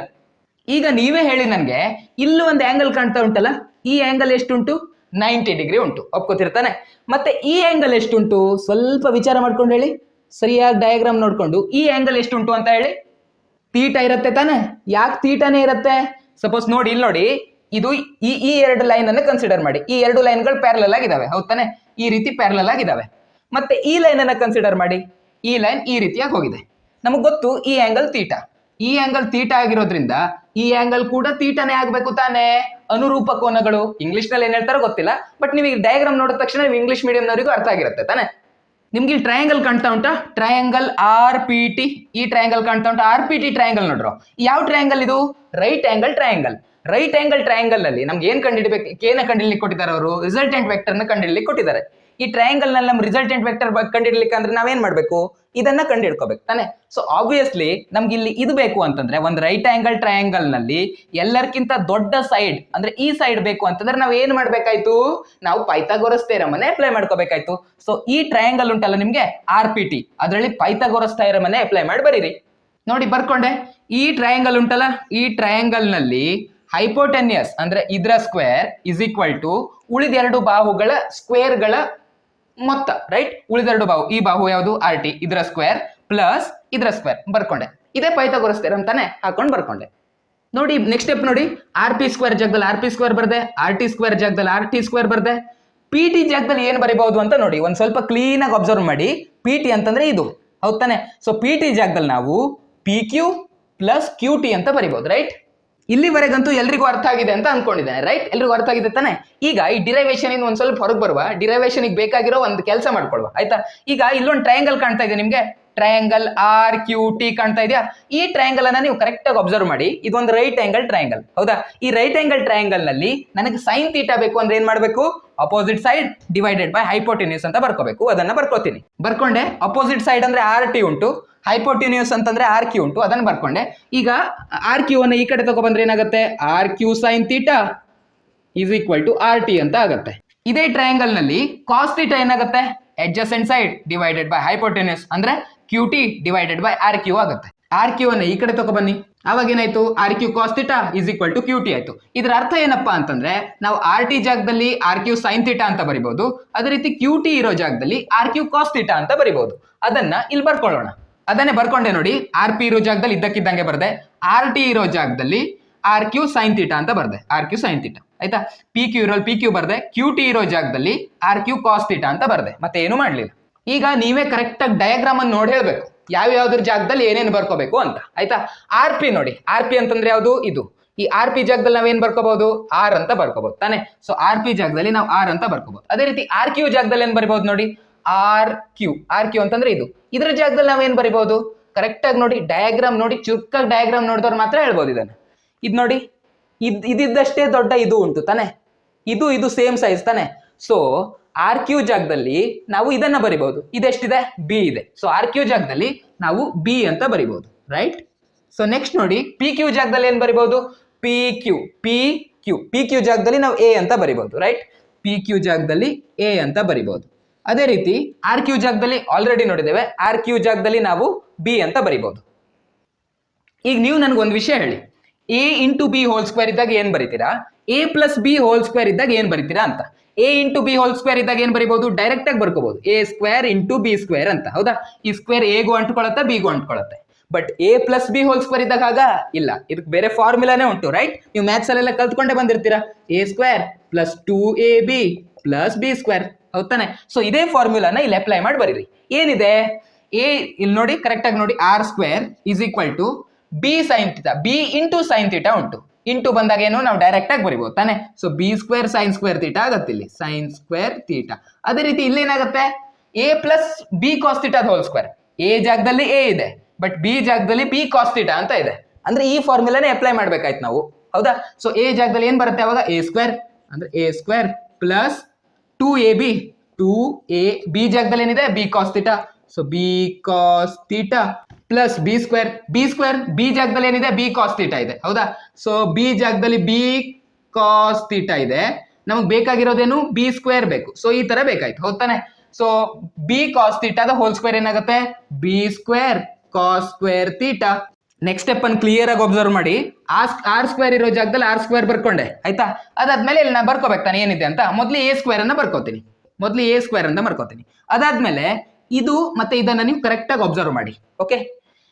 ಇಲ್ಲಿ ಏನಿದೆ B square sine square theta ಇದೆ, ಇಲ್ಲಿ B square cos square theta ಇದೆ, ಇವು ಎರಡರಲ್ಲೂ B ಸ್ಕ್ವೇರ್ ಕಾಮನ್. ಸೊ ಈ B ಸ್ಕ್ವೇರ್ ಅನ್ನ ಕಾಮನ್ ತೆಕ್ಕೊಂಡು ಉಳಿದಿರೋದನ್ನ ಬರ್ಕೋತೇನೆ ಆಯ್ತಾ. ಪ್ಲಸ್ B ಸ್ಕ್ವೇರ್ ಅನ್ನು ಕಾಮನ್ ತೆಗಿಬೇಕಾಯ್ತು, B ಸ್ಕ್ವೇರ್ ಕಾಮನ್ ತೆಗೆದೆ, ಉಳಿದಿರೋದೇನು sine square theta plus cos square theta. ಇದು ಬರ್ಕೊಂಡಾಯ್ತು, ಇದು ಬರ್ಕೊಂಡಾಯ್ತು, ಇದೊಂದು ಬರ್ಕೊಳ್ಳೋದು ಬಾಕಿ ಇತ್ತಾನೆ, ಅದನ್ನ ಬರ್ಕೊಳ್ಳಿ, plus 2AB cos theta. Maths ಅಲ್ಲೆಲ್ಲ ಸುಮಾರು ನೀವು ಕಲ್ತಿರ್ತೀರಾ. ಇದರ ವ್ಯಾಲ್ಯೂ ಏನಾಗುತ್ತೆ, ಟ್ರಿಗ್ನೋಮೆಟ್ರಿ. ಇದರ ವ್ಯಾಲ್ಯೂ ಏನಾಗುತ್ತೆ, sine square theta plus cos square theta. ಇದು ಯಾವತ್ತೂ 1 ಇರುತ್ತೆ, ರೈಟ್. ಸೊ ಇದರ ವ್ಯಾಲ್ಯೂ 1 ಆಗಿರುತ್ತೆ. ಸೊ ಅದನ್ನ ನೆಕ್ಸ್ಟ್ ಸ್ಟೆಪ್ ಅಲ್ಲಿ ಬರ್ಕೊಳ್ಳೋ ಅವಶ್ಯಕತೆ ಇಲ್ಲ, ರೈಟ್. ಯಾಕಂದ್ರೆ ಇದರ ವ್ಯಾಲ್ಯೂ 1 ಇಂಟು B ಸ್ಕ್ವೇರ್ ಮಾಡಿದ್ರೆ B ಸ್ಕ್ವೇರ್ ಇದಕ್ಕಿದ್ದಾಗೆ ಇರುತ್ತೆ. ಸೊ ಅದನ್ನ ಬರ್ಕೊಳ್ಳೋ ಆಗಿಲ್ಲ, ಉಳಿದಿರೋದನ್ನ ಬರ್ಕೊಳ್ಳಿ. R ಸ್ಕ್ವೇರ್ ಏನಾಗುತ್ತೆ ಅವಾಗ, A square plus B square plus 2AB cos theta ಅಂತ ಆಗುತ್ತೆ. ನಮಗೆ ಏನ್ ಬೇಕು ಆಕ್ಚುಲಿ, ನಮಗೆ ರಿಸಲ್ಟೆಂಟ್ ಬೇಕು, ರಿಸಲ್ಟೆಂಟ್ ವೆಕ್ಟರ್ ನ ಮ್ಯಾಗ್ನಿಟ್ಯೂಡ್ ಬೇಕು, ಬಟ್ ನಮ್ಗೆ ರಿಸಲ್ಟೆಂಟ್ ವೆಕ್ಟರ್ ನ ಮ್ಯಾಗ್ನಿಟ್ಯೂಡ್ ನ ಸ್ಕ್ವೇರ್ ಇದೆ, ರೈಟ್. ಸೊ ನಾವೇನ್ ಮಾಡ್ಕೊಳ್ಳೋಣ, ಎರಡೂ ಕಡೆಗೆ ಸ್ಕ್ವೇರ್ ರೂಟ್ ಅನ್ನ ಹಾಕೊಳ್ಳುವ ಆಯ್ತಾ. R ಸ್ಕ್ವೇರ್ ಅನ್ನು ಸ್ಕ್ವೇರ್ ರೂಟ್ ತೆಗೆದ್ರೆ R ಆಯ್ತು, ಈಸ್ ಈಕ್ವಲ್ ಟು ಇದನ್ನ ಇದ್ದಕ್ಕಿದ್ದಾಗೆ ಬರೀರಿ, A square plus B square square root of A square plus B square plus 2AB cos theta ಆಯ್ತಾ. ಇದು ನಿಮ್ಮ ಡಿರೈವೇಶನ್. ಏನು, ರಿಸಲ್ಟೆಂಟ್ ವೆಕ್ಟರ್ ನ ಮ್ಯಾಗ್ನಿಟ್ಯೂಡ್ ಏನಿರುತ್ತೆ ನೆನ್ಪಿಟ್ಕೊಳ್ಳಿ, square root of A square plus B square plus 2AB cos theta. ನೀವು ಇಡೀ derivation ಅನ್ನ ಮಾಡೋದನ್ನ ಕರೆಕ್ಟ್ ಆಗಿ ಕಲಿಬೇಕು. ಈಗ ನಿಮ್ಗೊಂದು ಬೋನಸ್ ಟಿಪ್ ಏನಪ್ಪಾ ಅಂದ್ರೆ, ಈ ಆಂಗಲ್ ಬಗ್ಗೆ ನಾವು ನೋಡೋಣ ಆಯ್ತಾ. ಈ ಆಂಗಲ್ ಅನ್ನ ನಾವು ಸಪೋಸ್ ಆಲ್ಫಾ ಅಂತ ಕರ್ಕೊಳ್ಳುವ, ಓಕೆ. ಈ ಆಂಗಲ್ ಆಲ್ಫಾ ಆಗಿದ್ರೆ ನಾವು ಈ ಆಂಗಲ್, ಈ ಟ್ರಯಾಂಗಲ್ ನೋಡಿ, ನೀವು ಈ ಟ್ರಯಾಂಗಲ್ ನಲ್ಲಿ ಟ್ಯಾನ್ ಆಲ್ಫಾ ಏನಾಗುತ್ತೆ, RT ಡಿವೈಡೆಡ್ ಬೈ PT ಆಗುತ್ತೆ, ಹೌದಾ. Opposite side divided by adjacent side ಬರ್ಕೊಂಡಿದ್ದೇನೆ. ಈಗ RT ಅಂದ್ರೆ ಏನು, ನೀವು ಒಂದ್ ಸ್ವಲ್ಪ ವಿಡಿಯೋ ಹಿಂದೆ ಸ್ಕಿಪ್ ಮಾಡಿ ನೋಡಿದ್ರೆ RT ಜಾಗದಲ್ಲಿ ಏನ್ ಬರಿಬೇಕು ಅಂತ ನಾವು ಆಲ್ರೆಡಿ ತಿಳ್ಕೊಂಡಿದ್ವಿ. RT ಜಾಗದಲ್ಲಿ ಏನ್ ಬರಿಬಹುದು ನಾವು, B ಸೈನ್ ಥೀಟಾ ಅಂತ ಬರಿಬಹುದು. ಅದನ್ನ ಬರ್ಕೊಂಡೆ, ಕೆಳಗಡೆ PT ಇದೆ, PT ಅಂದ್ರೆ ಇದಿದೆ, ಇದ್ರ ಜಾಗದಲ್ಲಿ ನಾವೇನ್ ಬರಿಬಹುದು, PQ ಪ್ಲಸ್ QT ಅಂತ ಬರಿಬಹುದು, PQ ಪ್ಲಸ್ QT, ಹೌದಾ. PQ ಅಂತಂದ್ರೆ ಏನು, PQ ಅಂತಂದ್ರೆ ವೆಕ್ಟರ್ A. ಸೊ PQ ಜಾಗದಲ್ಲಿ ನಾವು A ಅಂತ ಬರಿಬಹುದು ಆಯ್ತಾ. ಅದೇ ರೀತಿ QT ಅಂತಂದ್ರೆ ಏನು, ಕ್ಯೂ ಟಿ ಅಂತಂದ್ರೆ ವಿಡಿಯೋ ಇನ್ಸರ್ಸಿ ನೋಡಿದ್ರೆ ನಿಮಗೆ ಗೊತ್ತಾಗುತ್ತೆ, ಅದು ಬಿ ಕಾಸ್ ಥೀಟಾ. ಹೌದಾ? ಸೊ ಕ್ಯೂ ಟಿ ಜಾಗದಲ್ಲಿ ನಾವು ಬಿ ಕಾಸ್ ಥೀಟಾ ಅಂತ ಬರಿಬಹುದು. ಸೊ ಇಲ್ಲೇನು ನಿಮಗೆ ಫಾರ್ಮುಲಾ ಕಾಣ್ತಾ ಉಂಟಲ್ಲ, ಈ ಫಾರ್ಮುಲಾನು ನಿಮಗೆ ಇಂಪಾರ್ಟೆಂಟ್ ಫಾರ್ಮುಲಾ. ಆಯ್ತಾ? ಈ ಫಾರ್ಮುಲಾನು ನೀವು ಕರೆಕ್ಟ್ ಆಗಿ ನೆನ್ಪಿಟ್ಕೊಳ್ಳಿ. ಲೆಕ್ಕ ಮಾಡ್ಲಿಕ್ಕೆ ಮುಂದೆ ಎಕ್ಸಾಂಪಲ್ ಸಾಲ್ವ್ ಮಾಡ್ಬೇಕಾದ್ರೆ ಎಲ್ಲ ಈ ಫಾರ್ಮುಲಾ ಇಂಪಾರ್ಟೆಂಟ್ ಆಗುತ್ತೆ. ಸೊ ನಿಮ್ಗೆ ಯಾವ ಕ್ವಶನ್ ಅಲ್ಲಿ ಕೇಳಿದಾರಲ್ವಾ, ಇದರ ಮ್ಯಾಗ್ನಿಟ್ಯೂಡ್ ಅಂಡ್ ಡೈರೆಕ್ಷನ್ ಅನ್ನ ನಿಮ್ ಫೈಂಡ್ ಮಾಡ್ರಿ ಅಂತ ಕೇಳಿದ್ದಾರೆ. ಸೊ ಮ್ಯಾಗ್ನಿಟ್ಯೂಡ್ಗೆ ಇದನ್ನ ಬರ್ದ್ರಿ ನೀವು, ಇದು ಮ್ಯಾಗ್ನಿಟ್ಯೂಡ್ ಆಯ್ತು. ಡೈರೆಕ್ಷನ್ ಏನು ಅಂತ ಕೇಳಿದ್ರೆ ನೀವೇನ್ ಹೇಳ್ತೀರಾ? ಇದೇ ಫಾರ್ಮುಲಾದಲ್ಲಿ ಟ್ಯಾನ್ ಅನ್ನ ಈ ಕಡೆ ತಗೋಗಿ, ಟ್ಯಾನ್ ಆಲ್ಫಾ ಇದೆ, ಟ್ಯಾನ್ ಅನ್ನ ಆ ಕಡೆ ತಗೋಗಿ. ಟ್ಯಾನ್ ಆ ಕಡೆ ತಗೋದಾಗ ಏನಾಗುತ್ತೆ? ಆಲ್ಫಾ ಇಲ್ಲೇ ಉಳ್ಕೊಳ್ಳುತ್ತೆ. ಟ್ಯಾನ್ ಅನ್ನ ಈ ಕಡೆ ತಗೋದಾಗ ಟ್ಯಾನ್ ಇನ್ವರ್ಸ್ ಆಗುತ್ತೆ, ರೈಟ್? ಟ್ಯಾನ್ ಇನ್ವರ್ಸ್ ಏನಿದೆ ಇದು. ಈ ಫಾರ್ಮುಲಾ ನಿಮ್ಗೆ ಮ್ಯಾಗ್ನಿಟ್ಯೂಡ್ ಅನ್ನ ಹೇಳುತ್ತೆ. ಈ ಫಾರ್ಮುಲಾ ಉಂಟಲ್ಲ, ಈ ಫಾರ್ಮುಲಾದಲ್ಲಿ ಆಲ್ಫಾ ಏನ್ ಬಂದಿದೆಯೋ ಇದು ನಿಮ್ಗೆ ಡೈರೆಕ್ಷನ್ ಅನ್ನ ಹೇಳುತ್ತೆ. ಯಾವ್ದು ಡೈರೆಕ್ಷನ್? ಏನಿಂದ ಆಲ್ಫಾ ಡಿಗ್ರಿಯಲ್ಲಿ ಇನ್ಕ್ಲೈನ್ಡ್ ಆಗಿದೆ ನಮ್ಮ ವೆಕ್ಟರ್ ಅಂತ ಹೇಳುತ್ತೆ. ಏನಿಂದ ಆಲ್ಫಾ ಡಿಗ್ರಿಲಿ ಇಲ್ವಾ ವೆಕ್ಟರು, ಅದನ್ನ ಇದು ಹೇಳುತ್ತೆ ಅಷ್ಟೇ, ಸಿಂಪಲ್. ಒಂದು ಭಾರಿ ಇಂಪಾರ್ಟೆಂಟ್ ವಿಷಯ ಇಲ್ಲಿ ನಾನು ನಿಮ್ಗೆ ಹೇಳಬೇಕು. ಏನಂದ್ರೆ ಇಲ್ಲಿ ಆಲ್ಫಾಗೆ ಒಂದು ನೀವು ಫಾರ್ಮುಲಾ ಡಿರೈವ್ ಮಾಡಿದ್ವಿ. ಯಾವ್ದ್ರಿಂದ ಡಿರೈವ್ ಮಾಡಿದ್ರಿ? ಇದರಿಂದ ಡಿರೈವ್ ಮಾಡಿದ್ವಿ, ಈ ಡಯಾಗ್ರಾಮ್ ಇಂದ. ಈ ಡಯಾಗ್ರಾಮ್ ನಲ್ಲಿ ಏನಿದೆ? ಎ ವೆಕ್ಟರ್ ಮತ್ತೆ ಆರ್ ವೆಕ್ಟರ್ ನಡುವೆ ಇರೋ ಆಂಗಲ್ ಆಲ್ಫಾ ಅಂತ ನಾವು ಕನ್ಸಿಡರ್ ಮಾಡ್ಕೊಂಡು ಈ ಡಿರೈವೇಶನ್ ಅನ್ನ ಮಾಡಿದ್ವಿ, ರೈಟ್? ಸೊ ಈ ಫಾರ್ಮುಲಾವನ್ನ ಯೂಸ್ ಮಾಡ್ಬೇಕಾದ್ರೆ, ಅಂದ್ರೆ ಇದನ್ನ ಯೂಸ್ ಮಾಡಿ ಲೆಕ್ಕ ಮಾಡ್ಬೇಕಾದ್ರೆ ನೀವು ಒಂದು ವಿಷಯ ನೆನ್ಪಿಟ್ಕೋಬೇಕು. ಏನಂದ್ರೆ ಈ ಎ ಆಲ್ಫಾ ಇದೆಯಲ್ವಾ, ಇದು ವೆಕ್ಟರ್ ಎ ಗೆ ಸಂಬಂಧಪಟ್ಟಿರೋ ಆಂಗಲ್. ಕೆಲವ್ರು ಏನ್ ಮಾಡ್ತಾರೆ ಅಂತಂದ್ರೆ ಈ ವೆಕ್ಟರ್ ಬಿ ಗೆ ಸಂಬಂಧಪಟ್ಟಿರೋ ಆಂಗಲ್ ಅನ್ನ ಆಲ್ಫಾ ಅಂತ ಕನ್ಸಿಡರ್ ಮಾಡ್ಕೊಂಡು ಈ ಫಾರ್ಮುಲಾ ಹಾಕ್ತಾರೆ. ಆನ್ಸರ್ ರಾಂಗ್ ಬರುತ್ತೆ. ಸೊ ಈ ಫಾರ್ಮುಲಾ ಹಾಕ್ಬೇಕು ಅಂತಂದ್ರೆ ನೆನ್ಪಿಟ್ಕೊಳ್ಬೇಕಾದ ಮುಖ್ಯವಾದ ವಿಷಯ, ಆಲ್ಫಾ ಅನ್ನೋದು ಎ ಗೆ ಸಂಬಂಧಪಟ್ಟಿರೋ ಆಂಗಲ್. ನಿಮ್ NCERT ಪುಸ್ತಕದಲ್ಲಿರೋ ಒಂದು ಎಕ್ಸಾಂಪಲ್ ಅನ್ನ ಬೋರ್ಡ್ ಮೇಲೆ ಬರ್ಕೊಂಡಿದ್ದೇನೆ. ಎಲ್ಲ ವಿಡಿಯೋ ಪಾಸ್ ಮಾಡ್ಕೊಂಡು ಈ ಪ್ರಶ್ನೆಯನ್ನೊಮ್ಮೆ ಓದ್ಕೊಂಡ್ಬಿಡಿ. ಎಲ್ಲ ಈ ಪ್ರಶ್ನೆಯನ್ನ ಓದ್ಕೊಂಡಿದ್ದೀರಾ ಅನ್ಕೊಂಡಿದ್ದೇನೆ. ಈಗ ಪ್ರಶ್ನೆಯಲ್ಲಿ ಏನಿತ್ತು ಅನ್ನೋದನ್ನ ನಾನು ನಿಮ್ಗೆ ಕನ್ನಡದಲ್ಲಿ ಹೇಳ್ತೇನೆ. ಒಂದು ಬೋಟ್ ಇದೆ, ಅದು ನಾರ್ತ್ ಕಡೆ ಹೋಗ್ತಾ ಇದೆ, ಅದರ ವೆಲಾಸಿಟಿ 25 km/h. ಸೊ ಆ ಬೋಟ್ ನ ವೆಲಾಸಿಟಿಯನ್ನ ನಾವು ವೆಲಾಸಿಟಿ ಆಫ್ ಬೋಟ್ VB ಅಂತ ಬರ್ಕೊಳ್ಳೋಣ, ಓಕೆನಾ? ಅದೇ ರೀತಿ ನೆಕ್ಸ್ಟ್ ಏನು ಕೇಳ್ತಾ ಇದಾರೆ ಅವರು, ನೆಕ್ಸ್ಟ್ ಏನ್ ಹೇಳ್ತಾ ಇದಾರಪ್ಪ ಅಂತಂದ್ರೆ ಅಲ್ಲ ಬೋಟ್ ಯಾವ್ದ್ರ ಮೇಲೆ ಹೋಗುತ್ತೆ? ನೀರ್ ಮೇಲೆ ಹೋಗುತ್ತೆ. ಸೊ ಬೋಟ್ ನ ವೆಲಾಸಿಟಿ ಈ ರೀತಿಲಿದ್ರೆ ನೀರು ಹೀಗೆಲ್ಲ ಬೀಸ್ತಾ ಇದೆ, ನೀರು ಹೀಗೆ ಹರಿತಾ ಇದೆ. ಅಂದ್ರೆ ಅವ್ರು ಹೇಳ್ತಿರೋದೇನು ಅಂದ್ರೆ 60 ಡಿಗ್ರಿ ಈಸ್ಟ್ ಆಫ್ ಸೌತ್ ಅಂತ ಹೇಳ್ತಾ ಇದ್ದಾರೆ. 60 ಡಿಗ್ರಿ ಈಸ್ಟ್ ಆಫ್ ಸೌತ್ ಅಂತಂದ್ರೆ ಸೌತ್ ನಿಂದ 60 ಡಿಗ್ರಿ ಈಸ್ಟ್ ಕಡೆಗಿದೆ ಅಂತ. ಸೌತ್ ನಿಂದ 60 ಡಿಗ್ರಿ, ಸೌತ್ ನಿಂದ 60 ಡಿಗ್ರಿ ಅಂತಂದ್ರೆ ಇದಾಯ್ತು, ರೈಟ್? ಸೊ ಈ ಆಂಗಲ್ 60 ಡಿಗ್ರಿ ಇರುತ್ತೆ, ಓಕೆನಾ? ಅವ್ರು ಕೇಳ್ತಾ ಇರೋದೇನಪ್ಪಾ ಅಂತಂದ್ರೆ resultant velocity of the boat. ಒಂದ್ ನದಿ ಇದೆ ಅಂತ ಇಟ್ಕೊಳ್ಳಿ, ನದಿಲಿ ನೀರು ಈ ರೀತಿ ಹರ್ಕೊಂಡು ಹೋಗ್ತಾ ಇದೆ, ನೀರು ಈ ರೀತಿ ಹರಿತಾ ಇದೆ. ನೀವು ಇಲ್ಲಿ ನಿಂತ್ಕೊಂಡಿದ್ದೀರಾ, ನಿಮ್ಗೆ ಈಜ್ಕೊಂಡು ಇಲ್ಲಿಗೆ ಹೋಗ್ಬೇಕು ಅಂತ ಆಸೆ. ನೀವು ಮುಂದೆ ಕರೆಕ್ಟ್ ಸ್ಟ್ರೇಟ್ ಹೋಗೋಣ ಅಂತಾನೆ ಈ ಮನ್ಸಲ್ಲಿ ಅಂದ್ಕೊಂಡು ಈಜ್ಕೊಳ್ತಾ ಹೋಗ್ತಾ ಇದ್ದೀರಾ. ಆದ್ರೆ ನೀವು ಆಕ್ಚುಲಿ ಹೋಗಿ ಮುಟ್ಟೋದೆಲ್ಲ ಗೊತ್ತಾ? ಈ ಪಾಯಿಂಟಿಗೆ ಹೋಗ್ಬೇಕು ಅಂತ ನೀವು ಅಂದ್ಕೊಂಡಿರ್ತೀರಾ, ಬಟ್ ನಿಮ್ಮ ಆಕ್ಚುಲಿ ಡಿಸ್ಪ್ಲೇಸ್ಮೆಂಟ್ ಈ ಪಾಯಿಂಟ್ ಅಲ್ಲಿ ಈ ಕಡೆಗೆಲ್ಲೋ ದೂರೆಲ್ಲೋ ಆಗಿರುತ್ತೆ, ನಿಮಗೆ ಗೊತ್ತೇ ಇರಲ್ಲ ಅದು, ಓಕೆನಾ? ಯಾಕೆ ಹೀಗಾಗತ್ತೆ ಅಂತಂದ್ರೆ ನೀರಿನ ವೆಕ್ಟರ್, ನೀರಿನ ಡಿಸ್ಪ್ಲೇಸ್ಮೆಂಟ್ ವೆಕ್ಟರ್ ಜೊತೆಗೆ ನಿಮ್ಮ ಡಿಸ್ಪ್ಲೇಸ್ಮೆಂಟ್ ವೆಕ್ಟರ್ ಎರಡು ಆ್ಯಡ್ ಆಗುತ್ತೆ. ಎರಡು ಆ್ಯಡ್ ಆದ್ರ ಪರಿಣಾಮವಾಗಿ ನಿಮ್ಮ ರಿಸಲ್ಟೆಂಟ್ ಡಿಸ್ಪ್ಲೇಸ್ಮೆಂಟ್ ಈ ಕಡೆಗೆಲ್ಲೋ ಇರುತ್ತೆ. ಅದೇ ರೀತಿ ಇಲ್ಲಿ ಬೋಟ್ನ ವೆಲಾಸಿಟಿ ಮತ್ತೆ ನೀರಿನ ವೆಲಾಸಿಟಿ ಎರಡು ಆ್ಯಡ್ ಆಗುತ್ತೆ. ಅವುಗಳ ರಿಸಲ್ಟೆಂಟ್ ವೆಲಾಸಿಟಿ ಏನಿತ್ತೋ ಅದೇ ಬೋಟ್ನ ರಿಸಲ್ಟೆಂಟ್ ವೆಲಾಸಿಟಿ ಆಗಿರುತ್ತೆ, ಓಕೆನಾ? ಸೊ ಇದರ ಅರ್ಥ ಏನು ಅಂತಂದ್ರೆ ಇಲ್ಲೊಂದು ವೆಕ್ಟರ್ ಇದೆ, ಯಾವ ವೆಕ್ಟರು? ಬೋಟ್ನ velocity vector. ಇದು ಯಾವ ವೆಕ್ಟರು? ಇದು ನೀರಿನ ವೆಲಾಸಿಟಿ ವೆಕ್ಟರ್. ಸೊ ಇದನ್ನ ನಾವು VW ಅಂತ ಕರೆಯುವ ಈ ವೆಕ್ಟರ್ ಅನ್ನ, ಓಕೆನಾ? VW, ಇದು VB. ಸೊ ಈ ಎರಡು ವೆಲಾಸಿಟಿ ವೆಕ್ಟರ್ ಗಳನ್ನ ಆಡ್ ಮಾಡಿದ್ರೆ ನಮ್ಗೆ ಯಾವ ವೆಕ್ಟರ್ ಸಿಗುತ್ತೋ ಆ ವೆಕ್ಟರ್ ನಮ್ಮ ರಿಸಲ್ಟೆಂಟ್ ವೆಕ್ಟರ್ ಆಗಿರುತ್ತೆ. ಅಂದ್ರೆ ಪ್ಯಾರಲೆಲೋಗ್ರಾಮ್ ಲಾ ಹಾಕೊಂಡು ನಾವು ಜಸ್ಟ್ ಬಿಡಿಸ್ಕೊಳ್ಳೋಣ, ಇದೇನಿದೆಯೋ ಇದು ನಮ್ಮ ರಿಸಲ್ಟೆಂಟ್ ವೆಕ್ಟರ್ ಆಗಿರುತ್ತೆ, ಓಕೆನಾ? ಒಂದ್ ವೆಕ್ಟರ್ ಹೀಗಿದೆ, ಇನ್ನೊಂದು ವೆಕ್ಟರ್ ಹೀಗಿತ್ತು, ಎರಡನ್ನು ಸೇರಿಸಿದಾಗ ಬಂದಿರೋ ರಿಸಲ್ಟೆಂಟ್ ವೆಕ್ಟರ್ ಇದು. ಇದ್ರ ಮ್ಯಾಗ್ನಿಟ್ಯೂಡ್ ಕಂಡುಹಿಡಬೇಕಾದ್ರೆ ನಾವು ಆಬ್ವಿಯಸ್ಲಿ ಈ ಫಾರ್ಮುಲಾನ ಹಾಕೋಬೇಕು, ರೈಟ್? ಈ ಫಾರ್ಮುಲಾ ಹಾಕೋಬೇಕು ಅಂದ್ರೆ ನಮ್ಗೆ ಏನೇನು ಗೊತ್ತಿರಬೇಕು? ಯಾವ ವೆಕ್ಟರ್ ಎ, ಯಾವ ವೆಕ್ಟರ್ ಬಿ, ಮತ್ತೆ ಈ ಥೀಟಾ ಅನ್ನೋ ಆಂಗಲ್ ಅಂದ್ರೆ ಯಾವುದು, ಇವೆಲ್ಲ ಗೊತ್ತಿರಬೇಕು. ಹಾಗೆ ಡೈರೆಕ್ಷನ್ ಅನ್ನು ಹೇಳೋದಕ್ಕೆ ನಾವು ಈ ಫಾರ್ಮುಲಾವನ್ನ ಯೂಸ್ ಮಾಡ್ಕೋತೀವಿ. ಈ ಫಾರ್ಮುಲಾ ಯೂಸ್ ಮಾಡ್ಕೋಬೇಕಂದ್ರೆ ಯಾವ ಆಂಗಲ್ ಅನ್ನ ನಾವು ಆಲ್ಫಾ ಅಂತ ಕನ್ಸಿಡರ್ ಮಾಡಬೇಕು, ಈ ಎಲ್ಲಾ ವಿಷಯಗಳು ನಮ್ಗೆ ಗೊತ್ತಿರಬೇಕು, ರೈಟ್? ನಾವು ಅವಾಗ ಡಿರೈವೇಶನ್ ಮಾಡ್ಕೋಬೇಕಾದ್ರೆ ಈ ತರ ತಗೊಂಡಿದ್ವಿ, ಹೌದಾ? ಈ ಎರಡು ವೆಕ್ಟರ್ಗಳ ನಡುವಿನ ಆಂಗಲ್ ಅನ್ನ ಥೀಟಾ ಅಂತ ಕರ್ಕೊಂಡಿದ್ವಿ. ಆವಾಗ ಮಧ್ಯದಲ್ಲಿ ರಿಸಲ್ಟೆಂಟ್ ವೆಕ್ಟರ್ ಬಂದಿತ್ತು. ಈ ರಿಸಲ್ಟೆಂಟ್ ವೆಕ್ಟರ್ ಮತ್ತೆ ವೆಕ್ಟರ್ ಎ ಗಳ ನಡುವಿನ ಆಂಗಲ್ ಅನ್ನು ನಾವು ಆಲ್ಫಾ ಅಂತ ಕನ್ಸಿಡರ್ ಮಾಡಿದ್ವಿ, ರೈಟ್? ಸೊ ಈ ವಿಷಯಗಳನ್ನೇ ನಾವಿಲ್ಲಿ ಅಪ್ಲೈ ಮಾಡೋಣ, ಆಯ್ತಾ? ಸೊ ಆಕ್ಚುಲಿ ಏನು, ಎರಡು ವೆಕ್ಟರ್ಗಳು ಯಾವುದು? ಈ ವೆಕ್ಟರ್ ಮತ್ತೆ ಈ ವೆಕ್ಟರ್. ಯಾವುದೋ ಒಂದು ವೆಕ್ಟರ್ನ ಎ ಅಂತ ಕನ್ಸಿಡರ್ ಮಾಡುವ, ಯಾವುದೋ ಒಂದನ್ನ ಬಿ ಅಂತ ಕನ್ಸಿಡರ್ ಮಾಡುವ. ಈ ವೆಕ್ಟರ್ನ ನಾ ಎ ಅಂತ ಕನ್ಸಿಡರ್ ಮಾಡ್ತಿದ್ದೇನೆ, ನೀವು ಯಾವ್ದಾದ್ರು ಮಾಡ್ಬೋದು, ಓಕೆನಾ? ಈ ವೆಕ್ಟರ್ನ ನಾ ಎ ಅಂತ ಕನ್ಸಿಡರ್ ಮಾಡ್ತಿದ್ದೇನೆ. ಈ ಕೆಳಗಡೆ ಉಂಟಲ್ಲ ಈ ವೆಕ್ಟರ್ನ ನಾ ಬಿ ಅಂತ ಕನ್ಸಿಡರ್ ಮಾಡ್ತಿದ್ದೇನೆ. ವೆಕ್ಟರ್ ಎ ಮತ್ತೆ ರಿಸಲ್ಟೆಂಟ್ ವೆಕ್ಟರ್, ವೆಕ್ಟರ್ ಎ ಈ ವೆಕ್ಟರ್ ಮತ್ತೆ ರಿಸಲ್ಟೆಂಟ್ ವೆಕ್ಟರ್ ಇವುಗಳ ನಡುವಿನ ಆಂಗಲ್ ಆಲ್ಫಾ. ಸೊ ಅದನ್ನ ಆಲ್ಫಾ ಅಂತ ಬರ್ಕೊಂಡೆ. ವೆಕ್ಟರ್ ಎ ಮತ್ತೆ ವೆಕ್ಟರ್ ಬಿ ಅವುಗಳ ನಡುವಿನ ಆಂಗಲ್ ಥೀಟಾ. ಈ ವೆಕ್ಟರ್ ಮತ್ತೆ ಈ ವೆಕ್ಟರ್ ಇವುಗಳ ನಡುವಿನ ಆಂಗಲ್ ಥೀಟಾ ಉಂಟು. ಸೊ ಈಗ ನಾವು ಈ ಫಾರ್ಮುಲಾನ ಹಾಕೋಬಹುದು. ಓಕೆನಾ. ಸೊ ಈ ಫಾರ್ಮುಲಾನ ಹಾಕೊಳ್ಳೋಣ. So R is equal to ಏನ್ ಬರುತ್ತೆ, square root of A square. A ಅಂತಂದ್ರೆ ಯಾವುದು, ಇದು ಎ ಅಂತಂದ್ರೆ V B, velocity of boat. Velocity of boat ಎಷ್ಟಿದೆ, 25 ಇದೆ. So 25 square plus B square. B ಅಂತಂದ್ರೆ velocity of water. Velocity of water ಎಷ್ಟಿದೆ, 10 ಇದೆ. So 10 square plus 2ab. 2 into A ಅಂದ್ರೆ 25, ಬಿ ಅಂತಂದ್ರೆ 10 into cos theta. Cos theta ಎಷ್ಟಿದೆ, ಇದು ತುಂಬಾ ಇಂಪಾರ್ಟೆಂಟ್ ವಿಷಯ. ಥೀಟಾ ಎಷ್ಟಿದೆ ನೋಡಿ, ಲೆಕ್ಕ ಹಾಕಿ ನೋಡಿ. ನಾರ್ತ್ ಇಂದ ಸೌತ್ಗೆ ಇರೋ ಡೈರೆಕ್ಷನ್ ಎಷ್ಟು, ಆಂಗಲ್ ಎಷ್ಟು, ಇದು ನಾರ್ತ್, ಇದು ಸೌತ್, ಹೌದಾನೆ. ಈ ಆಂಗಲ್ ಎಷ್ಟಾಯ್ತು, 180 ಡಿಗ್ರಿ, ಹೌದಾ. ಈ 180 ಡಿಗ್ರಿಲಿ ಈ ಆಂಗಲ್ ಉಂಟು ನೋಡಿ, ಈ ಆಂಗಲ್ 60 ಡಿಗ್ರಿ ಉಂಟು, ಈ ಆಂಗಲ್ 60 ಡಿಗ್ರಿ ಉಂಟು. ಸೊ ನಮಗೆ ಬೇಕಾಗಿರೋ ಆಂಗಲ್ ಯಾವುದು, ಇದು ಮತ್ತೆ ಇದ್ರ ನಡುವಿನ ಆಂಗಲ್. ಸೊ 180 ಡಿಗ್ರಿಯಲ್ಲಿ 60 ಡಿಗ್ರಿ ಹೋಯ್ತು ಅಂತಂದ್ರೆ ಈ ಆಂಗಲ್ ಎಷ್ಟಾಗಬೇಕಾಯ್ತು, 120 ಆಗ್ಬೇಕಾಯ್ತು, ಹೌದಾ. 180 ಮೈನಸ್ 60 ಅಂದ್ರೆ 120 ಆಗ್ಬೇಕಾಯ್ತು. ಬರ್ಕೊಂಡೆ ನೋಡಿ ಮುಂದಿನ ಸ್ಟೆಪ್. ಆರ್ ಜಾಗದಲ್ಲಿ ಆರ್ ಬರ್ಕೊಂಡೆ, 25 ಸ್ಕ್ವೇರ್ ಅಂದ್ರೆ ಇದು ಎಲ್ಲ ಬರ್ಕೊಂಡೆ. ಈ ಪಾಯಿಂಟ್ ನಿಮ್ಗೆ ಗೊತ್ತಾಯ್ತಾ, ಕಾಸ್ 120 ಅಂದ್ರೆ ಮೈನಸ್ ಹಾಫ್ ಅಂತ ಬರ್ಕೊಂಡಿದ್ದೀನಿ ನಾನು. ಕಾಸ್ 120 ಅಂದ್ರೆ ಮೈನಸ್ ಹಾಫ್ ಅಂತ ಬರ್ಕೊಂಡೆ. ಯಾಕೆ ಮೈನಸ್ ಹಾಫ್ ಅಂತ ಬರ್ಕೊಂಡೆ ನೋಡಿ. ಈಗ ನೋಡಿ, ನಿಮ್ಗೆ ಟ್ರಿಗ್ನೋಮೆಟ್ರಿಕ್ ಫಂಕ್ಷನ್ಸ್ ಅಂತ ಒಂದು ಪಾಠ ಇದೆ, ಕಲ್ತಿದ್ರೆ ತಾನೆ. ಇದು ಫಸ್ಟ್ ಕ್ವಾಡ್ರಂಟ್, ಇದು ಸೆಕೆಂಡ್ ಕ್ವಾಡ್ರಂಟ್, ಇದು ಥರ್ಡ್ ಕ್ವಾಡ್ರಂಟ್, ಇದು fourth quadrant. A S T C ಅಂತ ಬರ್ಕೊಳ್ತೀರಾ. ಫಸ್ಟ್ ಕ್ವಾಡ್ರಂಟ್ ಅಲ್ಲಿ ಎ ಅಂದ್ರೆ ಆಲ್ ಪಾಸಿಟಿವ್, ಸೆಕೆಂಡ್ ಕ್ವಾಡ್ರಂಟ್ ಅಲ್ಲಿ ಸೈನ್ ಪಾಸಿಟಿವ್, ಥರ್ಡ್ ಕ್ವಾಡ್ರಂಟ್ ಅಲ್ಲಿ ಟ್ಯಾನ್, ಫೋರ್ತ್ ಕ್ವಾಡ್ರಂಟ್ ಅಲ್ಲಿ ಕಾಸ್ ಪಾಸಿಟಿವ್, ಓಕೆನಾ. ಸೊ ಸೆಕೆಂಡ್ ಈಗ 120 ಡಿಗ್ರಿ ಅಂದ್ರೆ ಎಷ್ಟಾಗತ್ತಪ್ಪ, ಇದು 0 ಡಿಗ್ರಿ, ಇದು 90 ಡಿಗ್ರಿ, ಇದು 120 ಡಿಗ್ರಿ. ಸೊ 120 ಡಿಗ್ರಿ ಎಲ್ಲಿ ಬರುತ್ತೆ, ಸೆಕೆಂಡ್ ಕ್ವಾಡ್ರಂಟ್ ಅಲ್ಲಿ ಬರುತ್ತೆ. ಸೊ 120 ಡಿಗ್ರಿ ಸೆಕೆಂಡ್ ಕ್ವಾಡ್ರಂಟ್ ಅಲ್ಲಿ ಬರುತ್ತೆ ಅಂತಂದ್ರೆ ಸೆಕೆಂಡ್ ಕ್ವಾಡ್ರಂಟ್ ಅಲ್ಲಿ ಕಾಸ್ ಏನು, ಕಾಸ್ ನೆಗೆಟಿವ್. ಸೆಕೆಂಡ್ ಕ್ವಾಡ್ರಂಟ್ ಅಲ್ಲಿ ಕಾಸ್ ನೆಗೆಟಿವ್. ಇದಂತೂ ಯಾಕೆ ನೆಗೆಟಿವ್ ಬಂತು ಅಂತ ಇದಕ್ಕಾಯ್ತು ಆನ್ಸರ್. ಸೊ ಕಾಸ್ 120 ಅಂತಂದ್ರೆ ಹಾಫ್ ಯಾಕೆ ಬರ್ದೆ ಅಂತ. ಹಾಫ್ ಯಾಕೆ ಬರ್ದೆ ಅಂತಂದ್ರೆ ಈ 120 ಅನ್ನ ಹೇಗೆ ಬರ್ಕೋಬಹುದು, 90 ಪ್ಲಸ್ 30 ಅಂತ ಬರ್ಕೋಬಹುದು, ರೈಟ್. ಕಾಸ್ 90 ಪ್ಲಸ್ 30 ಅಂತ ಬರ್ಕೋಬಹುದು, ರೈಟ್. ಕಾಸ್ 90 ಪ್ಲಸ್ 30 ಅಂತಂದ್ರೆ ಏನು, ಕಾಸ್ 90 ಪ್ಲಸ್ 30 ಅಂತಂದ್ರೆ ಸೈನ್ 30, ಹೌದಾ.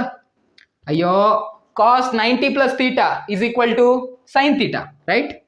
ಸೈನ್ 30 ಅಂತಂದ್ರೆ ಎಷ್ಟು, ಸೈನ್ 30 ಅಂತಂದ್ರೆ ಹಾಫ್, ಹೌದಾ. ಸೈನ್ 30 ಅಂತಂದ್ರೆ ಹಾಫ್. ಮೈನಸ್ ಯಾಕೆ ಬಂತು, ಈ ರೀಸನ್. ಹಾಫ್ ಯಾಕೆ ಬಂತು, ಈ ರೀಸನ್, ಓಕೆನಾ. ಈಗಂತೂ ಕ್ಲಿಯರ್ ಆಗಿ ಅರ್ಥ ಆಗಿರುತ್ತೆ. ಈಗ ಇದನ್ನ ನೀವೆಲ್ಲ ಕ್ಯಾಲ್ಕುಲೇಟ್ ಮಾಡಿದ್ರೆ ನಿಮ್ಗೆ ಸಿಗೋದೇನಪ್ಪಾ ಅಂತಂದ್ರೆ ಆರ್ ಇಸ್ ಈಕ್ವಲ್ ಟು, ಇದನ್ನೆಲ್ಲ ಲೆಕ್ಕ ಮಾಡಿದ್ರೆ ನಿಮ್ಗೆ 475 ಸಿಗುತ್ತೆ. Square root of 475. Square root of 475 ಅಂತಂದ್ರೆ ಇಷ್ಟು ಸಿಗುತ್ತೆ.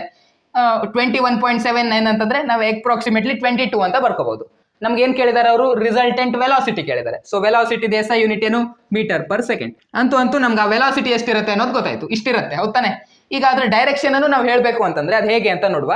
ಡೈರೆಕ್ಷನ್ ಹೇಳೋದಕ್ಕೆ ಯಾವ ಫಾರ್ಮುಲಾ, ಈ ಫಾರ್ಮುಲಾ ಹಾಕೋತೀವಿ. ಈ ಫಾರ್ಮುಲಾ ಹಾಕೊಳ್ಳಿ. Tan alpha is equal to, ಅಂದ್ರೆ ಆಲ್ಫಾ ಈ ಆಂಗಲ್ ಅನ್ನ ನಾವು ಕಂಡುಹಿಡಿತಿದ್ವಿ. ಈ ಆಂಗಲ್ ಅನ್ನು ಕಂಡುಹಿಡಿದ ತಕ್ಷಣ ಹೇಳ್ಬೋದಲ್ವಾ, ಇಷ್ಟೇ ಆಂಗಲ್ ನಲ್ಲಿ ಇದೆ ಅದು ಅಂತ, ಈ ಡೈರೆಕ್ಷನ್ ಅಂತ ನಾವು ಹೇಳ್ಬೋದು. ಸೊ ಅದಕ್ಕೆ ಆ ಆಂಗಲ್ ಅನ್ನ ಕಂಡುಹಿಡ್ಕೊತಾ ಇದೀವಿ. ಟ್ಯಾನ್ ಇನ್ವರ್ಸ್ ಬಿ ಅಂತಂದ್ರೆ ಈ ವೆಕ್ಟರ್ ಎಷ್ಟಿದೆ, ಇದು ವೆಲಾಸಿಟಿ ಆಫ್ ವಾಟರ್ 10 ಇದೆ. ಸೊ ಬಿ ಜಾಗದಲ್ಲಿ ನಾನು 10 ಅಂತ ಬರ್ಕೋತೇನೆ. 10 ಸೈನ್ ಥೀಟಾ. ಥೀಟಾ ಎಷ್ಟಿತ್ತು, ಥೀಟಾ 120 ಇತ್ತು. So sine 120, okay.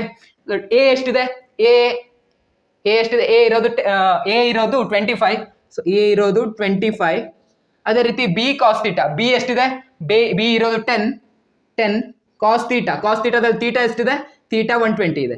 ಇದನ್ನ ನೀವು ಲೆಕ್ಕ ಮಾಡೋದಾದ್ರೆ ಸೈನ್ 120 ವ್ಯಾಲ್ಯೂ ಏನ್ ಬರುತ್ತೆ, ಸೈನ್ 120 ಅನ್ನ ನಾವು ಸೈನ್ 90 ಪ್ಲಸ್ 30 ಅಂತ ಬರಿಬಹುದು. ಸೈನ್ 90 ಪ್ಲಸ್ 30 ಅಂತಂದ್ರೆ ಕಾಸ್ 30 ಪಾಸಿಟಿವ್ ಬರುತ್ತೆ, ಓಕೆನಾ. ಯಾಕಂದ್ರೆ ಸೆಕೆಂಡ್ ಕ್ವಾಡ್ರಂಟ್ಗೆ ಹೋಗುತ್ತೆ. 120 ಅಂತಂದ್ರೆ ಸೆಕೆಂಡ್ ಕ್ವಾಡ್ರಂಟ್ಗೆ ಹೋಗುತ್ತೆ. ಸೆಕೆಂಡ್ ಕ್ವಾಡ್ರಂಟ್ ಅಲ್ಲಿ ಸೈನ್ ಪಾಸಿಟಿವ್ ಆಗಿರೋದ್ರಿಂದ ವ್ಯಾಲ್ಯೂ ಪಾಸಿಟಿವ್ ಬರುತ್ತೆ, ನೋ ಪ್ರಾಬ್ಲಮ್. ಸೊ ಸೈನ್ 120 ಅಂತಂದ್ರೆ ಪಾಸಿಟಿವ್ ಬರುತ್ತೆ. ಎಷ್ಟು ಬರುತ್ತೆ, ಸೈನ್ 90 ಪ್ಲಸ್ 30 ಅಂತ ಬರುತ್ತೆ.